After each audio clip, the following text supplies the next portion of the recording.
I write in a forest. I go into these forests to listen. What started at the Billy Graham Library in Charlotte, North Carolina, has evolved into a lifelong journey. Something is always moving through me. It's my calling. These aren't my words. These are the lyrics from Billy's Forest. Chapter number 290, November 30th, 2021. Does a tree that which scrapes the sky find its place in history, knowing it's no longer as tall as it used to be? I've been coming to McDowell Nature Preserve since 1985. It doesn't look anything like it did 37 years ago. We just walked by an area that was once very heavily overgrown. Tonight, it's amazingly clear. Here's the thing. Earlier today, while at the doctor, I learned that my body has lost another inch. Sure, it's hard to digest. I was once one of the shortest kids at the school. Looking at these trees in this forest tonight was through a different set of eyes. As tall as this forest appears to be, is it sinking? I remember the U.S. Forest Service telling me about what a drought can do to the lands around us. Once the rains return, the roots of the trees begin to shift. The height of what we believe never matches how tall we are in the public eye. Sadly, so many are judged by their appearance and not their knowledge and or experience. I don't remember my father shrinking. My mother has always been 12 feet high. In this forest tonight, God has given me a new set of eyes. Shrinking. Are we always shrinking? It reminds me of a poster that I once saw in a doctor's office where it shows a baby with its baby fat and its fetal position and stuff like that. And how we grow from that seed into a child, into a young adult, and then as we get older and we become elders of the neighborhood, what happens is we begin to shrink. And we begin to put on like the baby's fat again, and we go into the fetal position. It's almost like a full circle of life. And I sit here in front of these trees every day in this forest in South Charlotte, North Carolina. But on that particular day, on November 30th, 2021, I was at McDowell Park.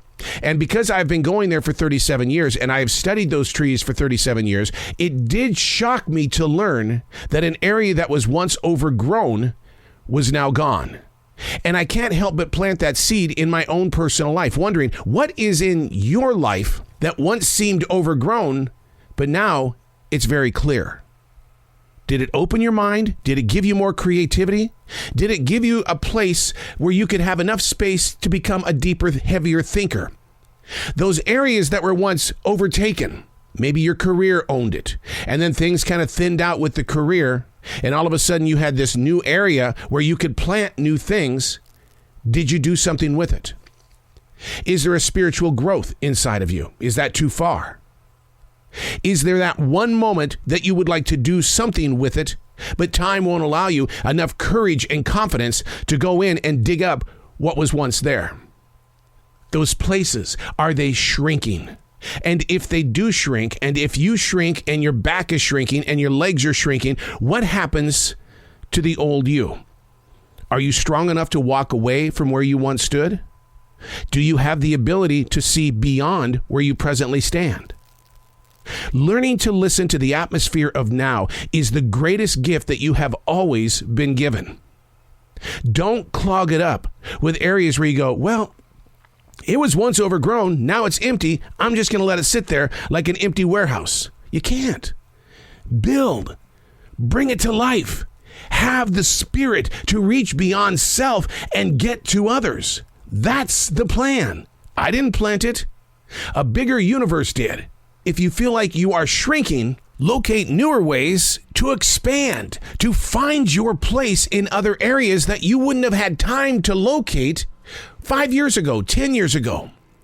Grow forward, grow outward. That's actually a grow forward, grow outward. That is a daily mission to where you can find yourself in positions of better decisions. This is your opportunity to take a cleared space and become a stronger you, a more identified you, to find you inside of you. If you are shrinking and you know you are shrinking in the world of business, find your growth. Expand your imagination.